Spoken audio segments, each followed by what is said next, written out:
झूठो देखा के सपना घेर देलुआ सारा पनिया हो।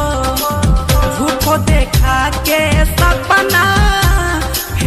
100 फूल खिले जब ये खिला रूप सुनहरा, 100 चांद बने जब ये बना चांद सा चेहरा।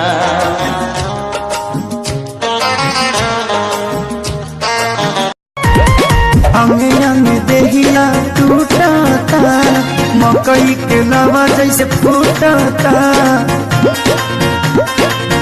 जी अंग अंग देहिया टूटता। तुमने आज तक बताया नहीं तुम करते क्या हो? चोरी। फिर मजाक? बिल्कुल नहीं। क्या चुराते हो? दिल? बाजारों में बिकते तो दिल भी चुरा लेता। तुमने ओ दीवानी ओ मस्तानी, एटम बम है तेरी जवानी, पाली है तेरी उमरी। फूलों सा चेहरा